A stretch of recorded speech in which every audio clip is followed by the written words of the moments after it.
Good evening. Thank you to be here for this meeting with Professor Alan Kahan. Professor Khan is American, and now he lives in Paris, and he's a specialist of Tocqueville and, in a more general way, 19th century thought. And now he's teaching in Paris, in Université de Versailles, Saint-Quentin, British civilization.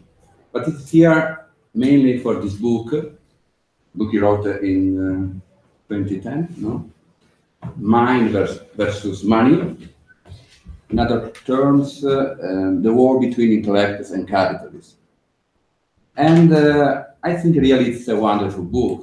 It's a book also defending commercial society, so you are not very upset if I promote this product. It's a big book. It's a big book, really big, but especially it's a great book. Not only big book, it's a long book, but it's a great book. And it's a book about why and how Western culture has so many times rejected free market society, property rights, the capitalism, etc. Obviously, with some exception, and there is a wonderful chapter about 18th century, the time when Western scholars promoted, in fact, property rights and market and so on. But usually poets, novelists, directors, and especially philosophers and economists, historians, etc., rejected capitalism. And people in the classical liberal tradition know something about this story. For instance, in Hayek, there is some wonderful analysis about the fact that many intellectuals hope to organize a society, desire to organize a society, so this attitude to promote the state against the market in order to control in a very technocratic way society. And there is another, I think, interesting analysis in Nozick, for instance, the fact that intellectuals many times have as a kind of social frustration, because usually intellectuals are the best student when they are teenagers, and in society maybe the outcomes of these good qualities are not comparable to what happened, I don't know, entrepreneur or of stars and less people. So this kind of social frustration, but here we find many other things, a lot of analysis, starting from the ancient society, from the Greeks, arriving today, and I have to add, Professor Khan gave to Italians a wonderful, nice gift, because he prepared a new introduction, preface, about what happened, in fact, in the last 8 years. Because something happened in Western culture, and so there is a wonderful preface, especially for Italian readers, about populism, Trumpism, about the new ideas, another time against capitalism, many occasions against commercial society. So I'm very happy he's here, and I give you to introduce the main topics of this book. Thank you.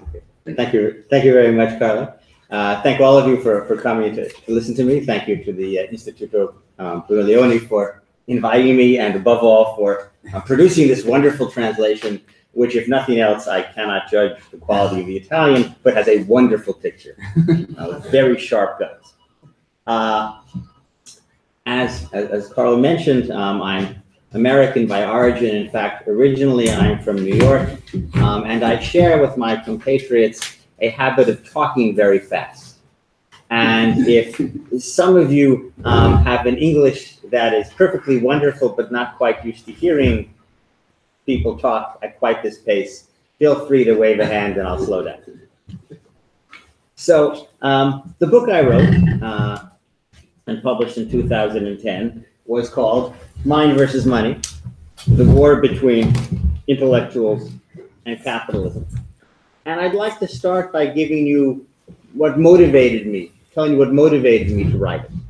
I was a professor of history at an American university.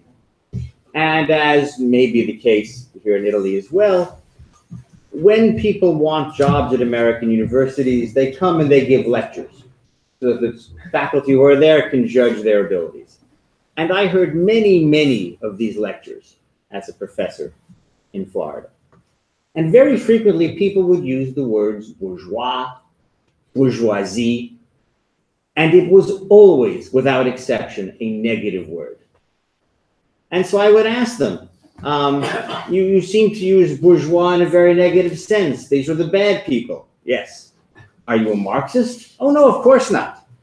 So why do you say that bourgeois are bad people? What's the matter with the bourgeoisie? And I never got a very clear answer. But it was clear that all my colleagues agreed that bourgeois was a bad word. And this puzzled me. You know, these people are not Marxists, they're not socialists, and yet they're quite certain the bourgeoisie are bad people. And when they use the word capitalism, capitalism is almost always a negative word. And again, they can't really tell you why. And so I decided I would try to answer my question and to figure out why so many of my colleagues, and not just my colleagues, but academics all over America, newspapers, magazines, TV shows, movies, continually spoke in such negative terms about bourgeois, capitalists, somewhat less middle classes, and so on. And this book was the result. And so the first thing you have to bear in mind, and particularly if you're at a place like this, is that the answer to this question is obvious. When you ask people what's wrong with capitalism, if they're intellectuals, well, they know it's obviously something's wrong with it. There's really no need to go on. And if you're asking this question, there's clearly something that's wrong with you. You don't understand something really basic. What it is that you don't understand is not clear, but it's basic. And it's self-explanatory. And everybody knows that there is something wrong with capitalism. And they're happy to tell you many, many different things. They're not terribly coherent things, but it is certain that there is something wrong with capitalism. If this strikes you as, you know, a strange answer, it's just because you talk with the wrong people. You know, if you talk with, I confess, my kind of people, Carlos's colleagues, I'm sure, as well as mine, of course there's something wrong with capitalism. And that's all part of this attitude that I was trying to understand. And in order to understand it requires some history, some sociology, and a lot of psychology, actually. So the first thing we have to think about in answering the question is just what is an intellectual? Why are these people so unhappy with capitalism? And the short answer to that question is intellectuals are academia plus bohemia. That is to say, all the people who teach in universities and so on, the academics, and bohemia, writers, artists, playwrights, people in TV, journalists, and so on. It's not an exhaustive definition. I had a plumber who was an intellectual when I lived in Miami. I had some colleagues who definitely were not intellectuals. But by and large, if you have to have a quick, dirty definition, academia and bohemia will do. And if this seems a little bit vague, all you have to do is talk with anybody, like my plumber, for 5 minutes. And you can probably tell, is this person intellectual or not? Intellectuals speak in a certain kind of way, even if it's hard to define. Some years ago, the American Supreme Court had to decide how to define pornography, because pornography could be constitutionally banned under the American Constitution, but works of literary value could not be banned. And it's very, very hard to come up with a consistent definition of what makes something pornographic and something else literature. And finally, one of the justices on the Supreme Court, Mr. Potter Stewart, said, well, I can't define it, but I know it when I see it. This is kind of like intellectuals. Even if you can't define it, you know it when you hear them talk. And there's an American sociologist named Alvin Goulder who actually tried to define this strange way in which intellectuals talk. He called it CCD, which stands for Careful Critical Discourse. What does that mean? It means, in principle, everything is supposed to be open to challenge. In principle, there are no authorities. Everything has to be subject to rational explanation. In principle, when intellectuals talk, they don't say, well, this is true because my mother said so, or because it's tradition. They say, this is true, and here are my reasons, and they're happy to give you their reasons. And this is true of intellectuals of any political persuasion or no political persuasion at all. They talk in this odd way. But that's also not enough to make one intellectual. Intellectuals are characterized by what I call the bohemian spirit. And you see this most clearly in the writers, artists, musicians, but also very much in academics. This is why academics care so much about tenure. It's not really an issue of freedom of speech, though they'll try to tell you that it is. It's because personal autonomy is deeply important to intellectuals. This is an absolute attachment. The idea that somebody has to do what their boss tells them, to say in the class what they're supposed to say, to teach the courses that they're supposed to teach, to follow any kind of chain of command, this is a terrible thing from an intellectual standpoint. If you are a factory worker who has to work on an assembly line to make your living, well, then it's not your fault, but it's a sign of your oppression that you have had to give up your autonomy, follow somebody else's instructions in all the motions that you make. On the other hand, if you have gone to a great business school and have chosen to give up your autonomy to go to work for Goldman Sachs or a large corporation, well, in this case, well, then you are morally to blame because you have sold out. I don't know if we have this expression in Italian, but it is very much common and has been since the 1960s, if not before, in English. Business writers, are you a sellout? By definition, the answer is yes. And of course, somebody has sold out. What have they sold? Now, you might say from a good market perspective, well, they've sold a little bit of their time. What's wrong with that? Everybody does that. Then you don't understand. What you have sold is your soul. And therefore, you are an evil component of the capitalist system that oppresses the factory worker and buys your soul, and in both cases, takes away your autonomy, thus doing something from an intellectual perspective that is truly not compensated by whatever your wage may be, however high it may be from Goldman Sachs or however low it may be working on the assembly line. And this has given rise, this attitude that autonomy is the most precious good, to the invention of a concept that has had its ups and downs, but has been very important in anti-capitalist writing since the 19th century, the notion of alienation, which we find in Marx, but we find in other ways in all kinds of novels, etc. The notion that the person who has sold their autonomy, who is no longer doing exactly what they want to do, fulfilling their own inner drives, is alienated. And alienation is a characteristic of capitalism. It's in this sense destroying all of our personalities by taking away our autonomy, unless, of course, we're lucky enough to be intellectuals, in which case we are striving to maintain our autonomy, but we're constantly under pressure to give it up. And sometimes, indeed, can't wait to find a buyer. I find it hard to find a buyer, but nevertheless, this is a bad thing. You shouldn't sell out. So don't. Okay. So we have these intellectuals. They talk in a certain way. They occupy certain kinds of professions. Not always, but often.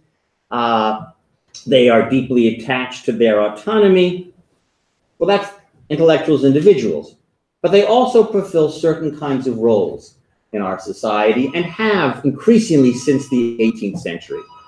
And one of these roles, and I'm by no means the first person to imagine this, is as a pseudo-clergy. We are all pretend priests, right?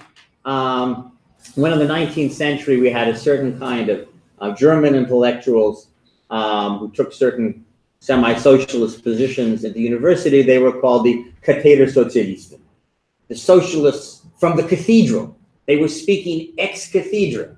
They were speaking as priests. They were the people who give us moral lessons. And it is true when you think about it today, particularly with the increasing decline in the influence of the people who are paid to give us moral lessons, as it were, clergy, real clergy of all sorts. Increasingly since the 18th century, the moral discourse, the moral language of Western culture has been the language provided by intellectuals. Without any particular license. There's no particular scripture that says, you shall follow the voice of the professor, or even of the movie producer, or the TV show. But you see here from the picture, the Republic of Letters has always been a church. It's always been a place where people preached about morality. This particular picture here is actually supposed to be Martin Luther, who is one of the people who make this new role for intellectuals possible by destroying the monopoly previously held by the Catholic Church on official moral language. Intellectuals, when they preach, have never quite, had the same official status as your local bishop does. They're only a pseudo-clergy, but they still play that role. All you have to do is open, the columnist in any newspaper, magazine, watch any TV show where you'll never see the stockbroker or the banker or the rich person as the good man, and you will see that there's a moral lesson being preached, and it's a moral lesson that is typically hostile to capitalism and capitalists. And that's the lesson that the clergy preaches. But that's not the only social role that intellectuals play. They also act as a pseudo-aristocracy. I'm going to come back to the picture in a minute, but I want to draw your attention to this quote. Don't read it for the moment. I'll read it for you in a moment. It may not seem obvious that intellectuals are aristocrats. I mean, first of all, they don't dress the part. Second of all, they deny it. Intellectuals are very egalitarian, at least in theory, most of them. Nevertheless, there are a lot of ways in which intellectual attitudes can only have an aristocratic source. This quotation comes from Tocqueville, who is my hero and who does indeed know everything. And he's describing the nature of aristocracies, and he says, in aristocracies, it is not exactly work itself which is despised, but work with an idea to profit. Work is glorious when inspired by ambition or pure virtue. The notion of profit remains distinct from that of work. The two may go together in fact, but tradition denies that. In democratic societies, the two notions are always visibly united. As the desire for prosperity is universal, all see clearly that it is profit which, if not wholly, then at least partially, prompts them to work. I have never met any colleague in university who is willing to admit that he worked for money, or has ever thought that they chose their profession because they wanted to be paid. Now, obviously, you would have to be not very bright to decide that you want to become a professor because that's the way you thought you could make money. But leaving that aside, in this way, intellectuals, academics, and bohemians, the writers and artists you talk to, at least at the beginning of their careers, all say the same thing. I'm not in the theater for money. That would be disgusting. I don't write poetry for money. I don't become a professor for money. I do it for glory, for science, for virtue, for anything, but not for money. And that is exactly what Tocqueville is talking about as a classically aristocratic attitude. In that sense, we, my fellow intellectuals and I, because I'm a member of this evil caste, we're all aristocrats. Except, of course, that there are certain ways in which we don't fit an aristocratic model. And one of the most important of these is that if you're in a true aristocracy, according to Tocqueville or according to any history book that you read, aristocrats are supposed to have ties with the rest of society, above them and especially below them. They're supposed to have peasants and serfs to whom they feel obligations and who feel obligations towards them. Well, first of all, where are my serfs? Students are a very bad substitute. But more importantly, not only don't intellectuals have these connections, they also don't really want them. So we'll go back to my pretty picture. Here is our very intellectual aristocrat reading his book with his nice globe. And he's a good messy intellectual because he's got another book on the floor and maps scattered around. But he doesn't want to be cut off in his study surrounded by books. He's an egalitarian because he lives in the 19th and 20th century in a Tocquevillian democratic society where we all presume we're all each other's equals, especially if we're intellectuals. And he wishes he were a member of the oppressed classes so he could feel more equal to them. And so my favorite example of this is the American writer Norman Mailer, best-selling author of the 1950s and 60s and 70s, who wrote a book entitled The White Nigger. It's a collection of essays in which he said in the America of the 1950s, he wished he was black. Why? Because then he would feel truly oppressed and truly united with all the oppressed people of the earth, and no longer on this aristocratic pedestal. Now, of course, you have to be insane to really want to be black in America and oppressed anywhere. But a whole lot of intellectuals have said this, some of them very seriously. You know, Tolstoy, at a certain point in his life, said, you know, it's morally much better to be a shoemaker than to be a writer. And so for 10 years, he gave up writing and made boots while wearing peasant costume. Only an intellectual would be quite this nuts. But it's not nuts because it's part of a class that recognizes the extent to which they're an aristocracy and really wishes they weren't. So there's a lot of intellectual self-hatred going on in intellectuals joining various kinds of movements. Most notably, in fact, when they decide that, well, if they, can't really be peasants themselves, they'll settle for being the vanguard of the workers and the peasants. And, all right, we'll run the Communist Party and be the revolutionary vanguard. And so I am Lenin or Stalin or Trotsky or all the other many intellectuals who said, if I cannot myself be a part of the mass, I will at least be the leader of the mass. And in that way, redeem myself morally in this struggle against the capitalist system. And fight for everyone's autonomy, not just my own. Fight for everyone's moral salvation, not just my own. And so I can combine being an aristocrat and a member of the clergy, and so on and so forth. So we already discussed that. So that's the sort of social and psychological background to the hostility between intellectuals and capitalism. It's based on who they are. It's based on their attitudes. It's based on these really, in some ways, unacknowledged social roles. Intellectuals fulfill the role of the pseudo-clergy and the pseudo-aristocracy, but nobody ever says they are, and they don't feel comfortable with those roles themselves. If you ask even the most preacher-like professor, or for that matter, movie director, do you think of yourself as some kind of priest for humanity? The answer is, oh no, of course not, because that would be violating my notion of careful critical discourse. I am not attached to revelation, and so on and so forth. But obviously, there's a historical and an educational component to this, and one which long predates the creation of a kind of class of intellectuals that only begins in the 18th century. And that has very deep roots in Western culture.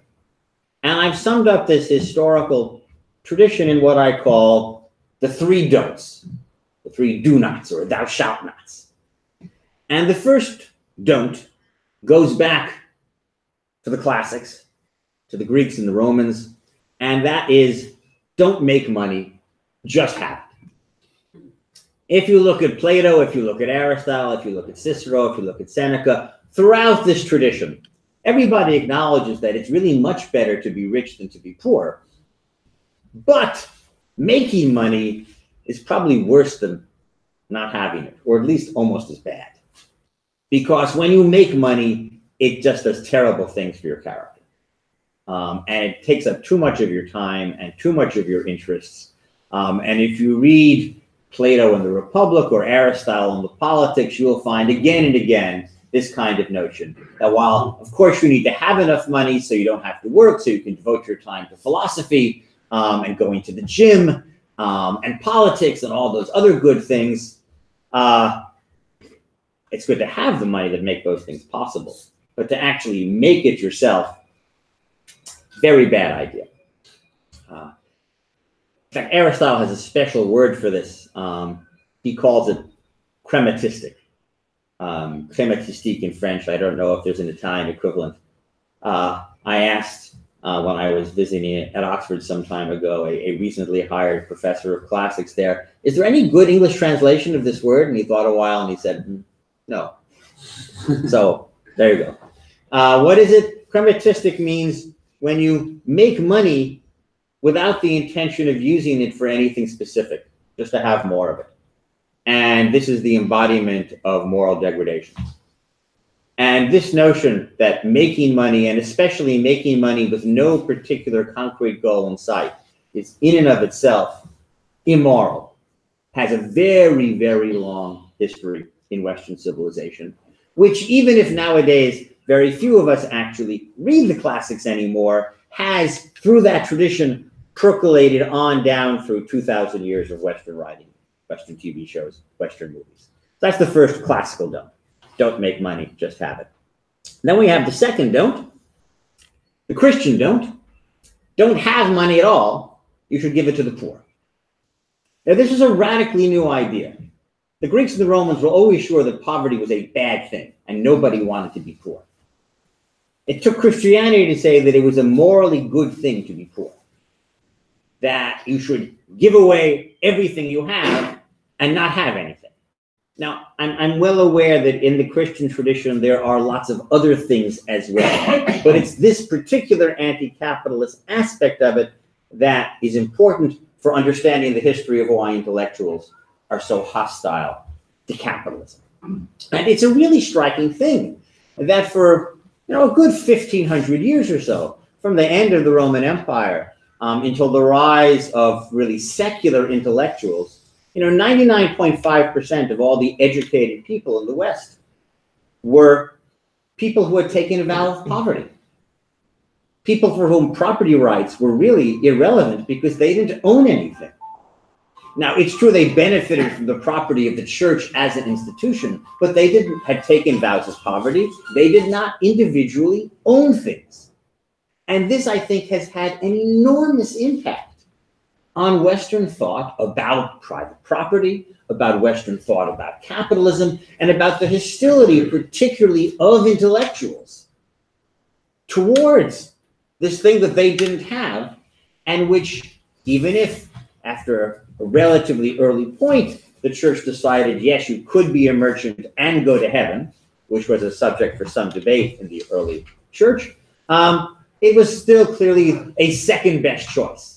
Right? The morally best thing was to join the clergy and give up everything that you own. Now, note, these don'ts, which of course are somewhat contradictory, the classical don't, the Christian don't, and the third don't when I get to it, intellectuals hold them in varying combinations. They can be mixed and matched. They don't have to be coherent. They don't have to be logical. You can find elements of all of these, for example, in Marx, who's neither a Christian nor an admirer of giving away all your money, but you'll find some elements the Christian don't there. It's not to be considered too much as a straitjacket, but it's very much part of Western history and part of the development of the Western intellectual tradition. Classical don't, Christian don't, and the third most recent don't make or have more money than I do, it's not fair. And here you have Jean-Jacques Rousseau, who is a fairly good example of that. That's noticeably quite different in lots of ways, important ways from the first two. The classical don't doesn't want you to go out and work for a living.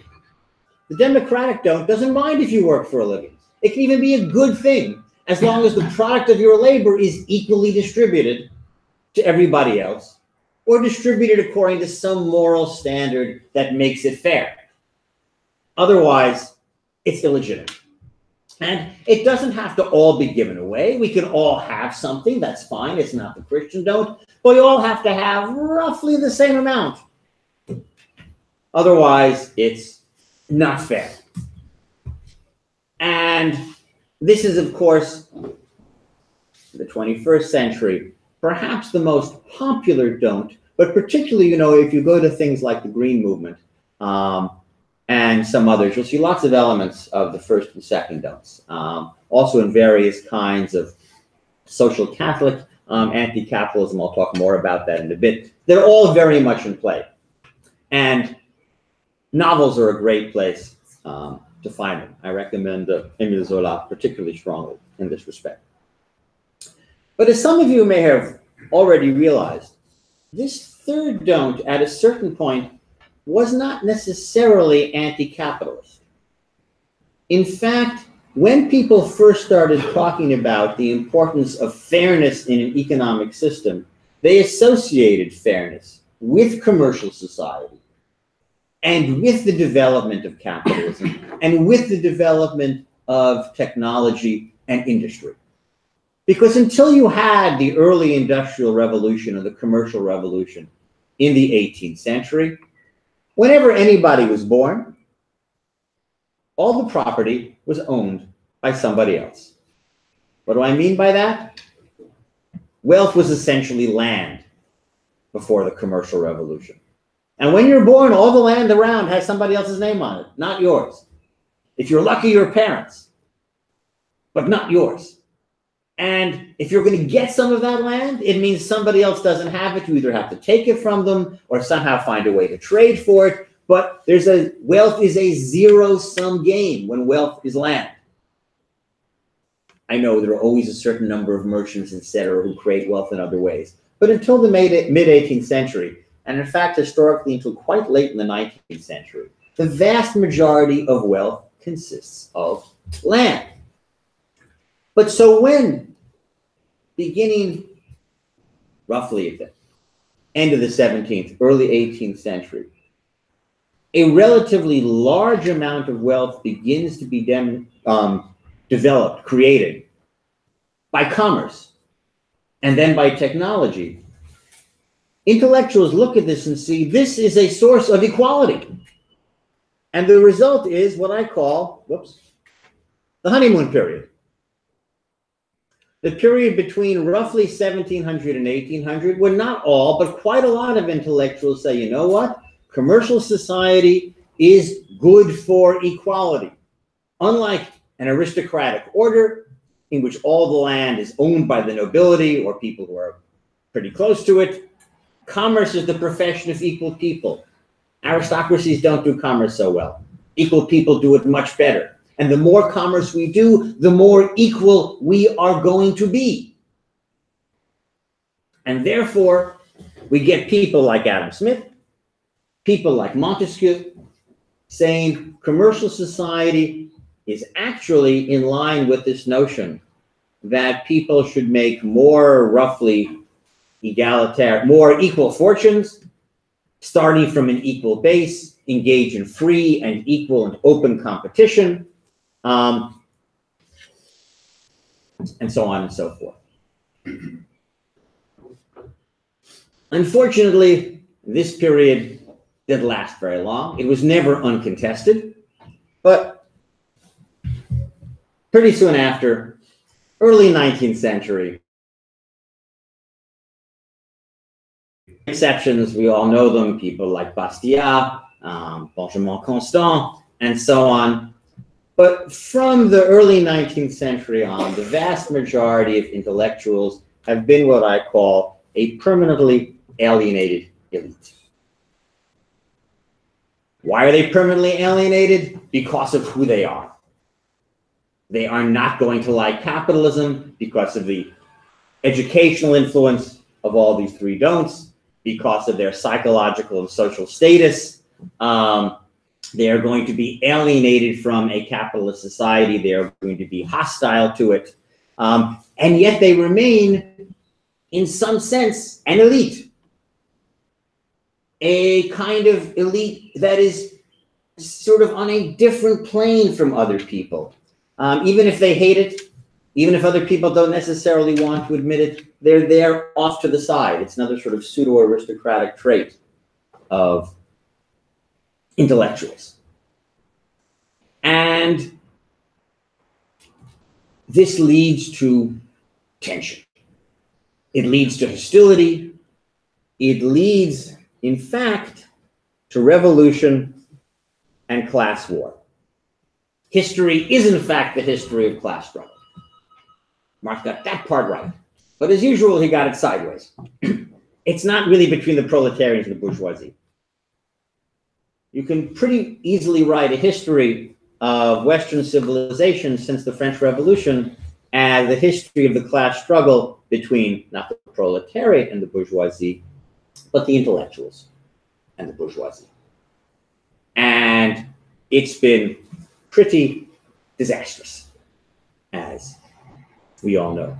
By the way, the very, very earliest Marx, before he decided that the proletariat was the standard bearer of truth, justice, and equality, had a different class in mind as being the true standard bearer of all things that were good: journalists, which of course is what he was himself at the time, and who are a classic bohemian element of the intelligentsia. So he started out from a pretty good premise, but he then went away from it. And as a result, we get this. You want a revolution in the name of the don'ts? Well, we get them for you, we the intellectuals.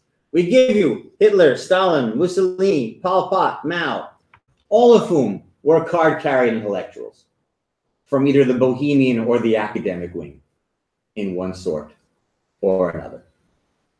So not only have we had this class struggle, we've had the class war, and the class war has not been pretty. Now,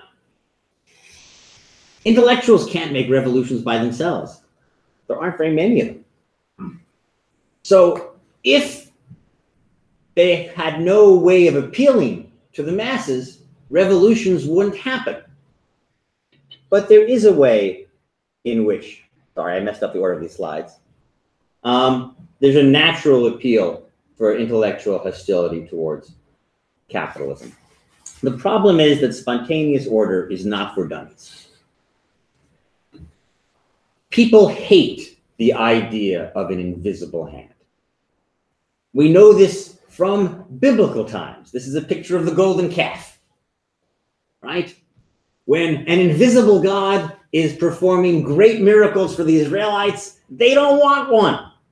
They want one they can see. They want one they can touch. They want a golden calf.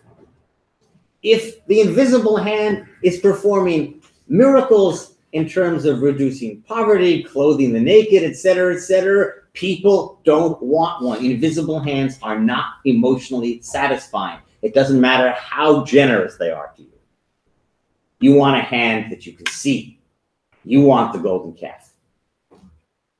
And so the natural inclination of these intellectuals whose whole life, whose whole way of talking is based on careful, critical, rational discourse. What does that mean? That means formulating rules. Well, that's science, nothing wrong with that. But it means also taking control of the universe. That's part of what science is about.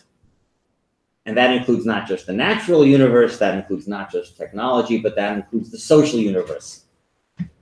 Let's plan the economy. Let's plan the society. And of course, who's best at planning and rational discussion and so on? Who is the natural ruling class of this society? Us, the intellectuals. Not people who read market signals well, but people who read Hegel well. That's who we need. for our ruling class. And while the proletariat doesn't read Hegel and doesn't care if you can read Hegel either, the proletariat does care about being able to see the golden calf, about being able to see and touch God, providence, the invisible hand, and so on. Spontaneous order is not a psychologically attractive concept. And I see no way in which to make it a psychologically attractive concept for very large numbers of people. And so the result has been that our permanently alienated elite finds a party for which they can be the vanguard, makes revolutions, and it's a disaster. So maybe what we should do is get rid of the intellectuals. Right? You may know the famous line in Shakespeare when our revolutionary Falstaff says, well, what do we do after the revolution? Well, first thing we'll do after the revolution is we'll kill all the lawyers. And sometimes it's true that lawyers are almost as unpopular as intellectuals. So maybe that's what we should do. You know, we don't really need philosophy professors.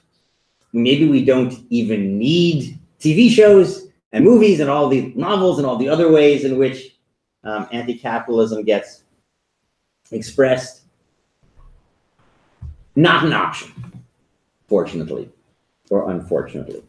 And Schumpeter has, I think, a brilliant discussion of this, in which he says, listen, intellectuals are naturally critical of capitalism, but capitalism cannot do without them.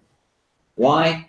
Because they are the people who come up with all these innovations, all these new ideas, which, however destructive they may be in one sense, are incredibly useful and profitable and inevitable under capitalism. You may found a university because you need engineers, but your unintended byproduct is philosophers. And it's really hard to found that institution and not produce that byproduct. Not without depriving yourself of all kinds of things that you really can't do without. So we get intellectuals as an inevitable byproduct of any form of higher education, and in the 21st century, we can't do without higher education, even if we wanted to, which hopefully none of us do. Okay. So here we are in this class struggle, embodied in all the 20th century revolutions that I don't have to tell you about. And once again, important today. I think Carlos mentioned that this book was first published in 2010. I was working on it since about 2000. And at various points, 2004, 2005, I would occasionally give talks about my project. And invariably, somebody would raise their hand and say, well, historically, you know, this is all very interesting. But this is over now. You know, there are no more Leninists left in 2004. There are no more Marxists of any importance left. This may be historically interesting, but there's no class struggle going on anymore between intellectuals and capitalism. Anti-capitalism is basically dead. You know, there's no contemporary relevance to what you're talking about. And my response was always, I wish you were correct, but just you wait. Intellectuals are the reserve army of the revolution. They are always out there ready to jump on whatever bandwagon they can. They will use whatever stick necessary with which to beat capitalism. And then came the crisis of 2008, and I didn't have to make this argument anymore. All I had to do was hold up, at this point I'm already living in France, any French magazine, any French newspaper, which had some kind of headline, about once a month in 2007, 2008. Is capitalism dead? Question mark. And you knew that the author was just rubbing his hands. I hope it is.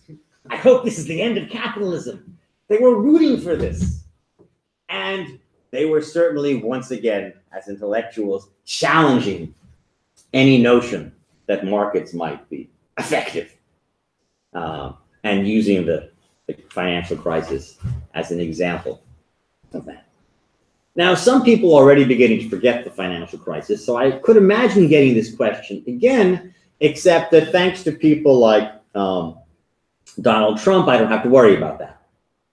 That is to say, we are once again observing the rise of a kind of populism, which frequently includes anti-capitalist elements, and to the extent that intellectuals join it, become its leaders, write the articles saying, well, you know, of course I don't like Donald Trump, of course I don't like Steve Bannon, of course I don't like Marine Le Pen, et cetera, et cetera, et cetera. But, you know, there are certain really valid points they're raising. And those valid points just happen to be, of course, anti-capitalist kinds of points. And it's from the right, in a sense, instead of from the left. But it's important to realize, in fact, you know, those intellectual-led revolutions of the 1930s, they weren't all on the left. Yes, you know, Hitler and Mussolini are not typically assigned to the left, they're typically assigned to the right. Yes, I know the Nazis are the National Socialist Party, and there's a reason for that. In the book, you'll find a couple of quotations from Hitler's Mein Kampf, and I would occasionally read one of those quotations to my class and ask them if they thought this quotation made sense, and many of them would nod their heads. And read one of the paragraphs where he's attacking the bourgeoisie as being essentially agents of globalization. And then, of course, they feel very embarrassed when I told them that it was Adolf Hitler who'd written that. Nevertheless, there is a long tradition within the European right, and for that matter, the American right, which I'll get to in a minute, which is just as anti-capitalist as the usual suspects on the left. So our class struggle between intellectuals and capitalism and the bourgeoisie is, alas, continuing. Which gets us to our friend Steve Bannon. And I was delighted the Italian edition gave me an opportunity to write about Mr. Bannon, because he's a classic example of this quote-unquote conservative intellectual anti-capitalist tradition. I talk about them some in the main part of the book when I'm talking about people like the French writer Emmanuel Mounier, the founder of a movement called personalism, which numbered among its devotees both Jacques Delors, the former European French socialist head of the European Commission, as well as late Pope John Paul II. Heidegger is another example. And then there's Mr. Bannon. Mr. Bannon, who resembles nothing so much as the first generation of American neocons. I'm thinking of people like Irving Kristol. I don't know if that's a familiar name here. But in a book called Two Cheers for Capitalism, Kristol attacks Hayek, saying that Hayek's view of capitalism is all wrong. And if it were right, Kristol would be anti-capitalist too. And why is Hayek all wrong? It's because Hayek's notion of capitalism is divorced from any conception of morality, that the market does not have moral standards. Steve Bannon comes straight out of this. If you could actually take the trouble of reading his mostly incoherent speeches, there's one that he gave, in fact, in Rome, not very many years ago, which I have a quote that's not up there, and so it's on this computer instead, so I'll have to read it from me once I've revived my computer, in which he is attacking libertarians. And he says, you know, he's talking about what he calls the Ayn Rand or objectivist school of libertarian capitalism. And he says, I'm a big believer in a lot of libertarianism. I have many friends. That's a very big part of the conservative movement. However, that form of capitalism, the libertarian form, is quite different when you really look at it to what I call the enlightened capitalism of the Judeo-Christian West. It is a capitalism that really looks to make people commodities, to objectify people, and to use them. End of quotation. And so this kind of hostility to anything like libertarian capitalism, in fact, is very much a part of a lot of the populist anti-capitalism that goes on today. Now, I recognize that all this may seem very depressing because I'm talking about this permanently alienated elite that can't convert them. with some rare exceptions sitting in front of you. And this class struggle, which seems like it's going to go on forever or else end in complete catastrophe, and we should all go home and be depressed. But we have enough depressing things, so I'm going to try to tell you something we can do about it. And once again, Tocqueville, as always, has the answers. He doesn't write directly about intellectuals. He writes about that other very popular group of people, lawyers. And in Democracy in America, he pointed out in a chapter that's not read nearly enough that look at the leadership of the French Revolution, or other revolutionary movements of 19th century Europe, and so on.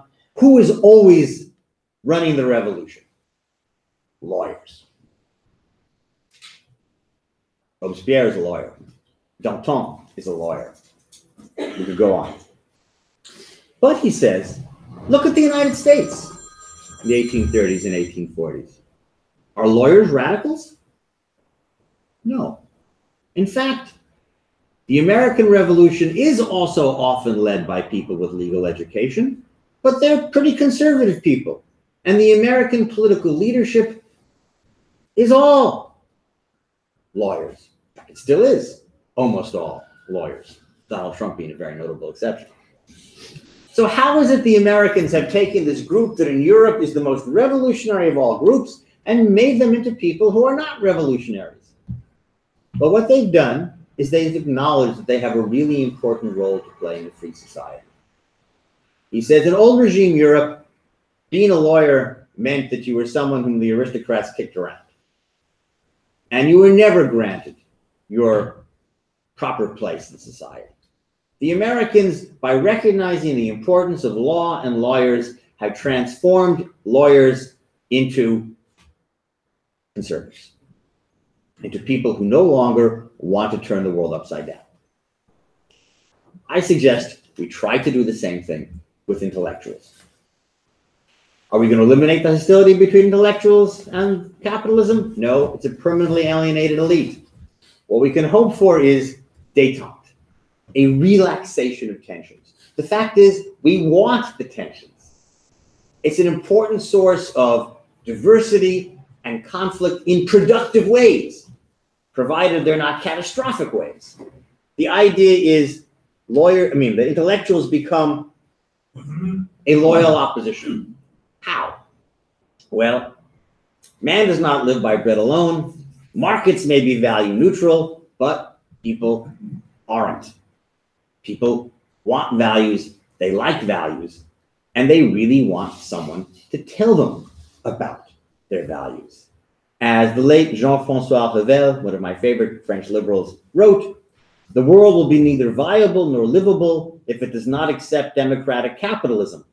But democratic capitalism will be neither acceptable nor accepted if it does not become moral.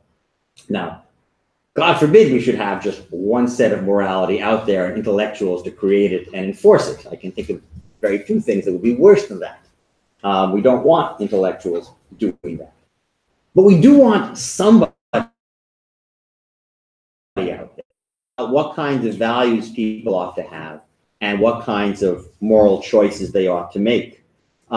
If you sort of stop by telling people, listen, everybody ought to be able to be free to do whatever they want as long as it doesn't harm somebody else, the response is, yes, that's great. And now what should I do? And if your answer is whatever you want, or what ought I to want? Oh, I have nothing to say about that. People are not going to have very much time for you. In short, in that sense, my argument is a lot of traditional libertarian thought is perfectly correct as far as it goes, but it only goes halfway. And if it continues to only go that halfway, democratic capitalism will be neither acceptable nor accepted by a very large number of people. And the proof of that is the recurrent waves of populism.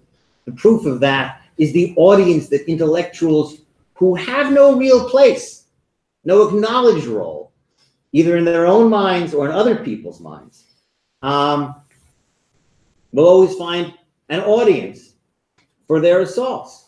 on markets and capitalism and the bourgeoisie. So Marx, as usual, gets it upside down. The point for intellectuals, at least, is not to change the world. Let the capitalists handle that. They do that much better than intellectuals ever would.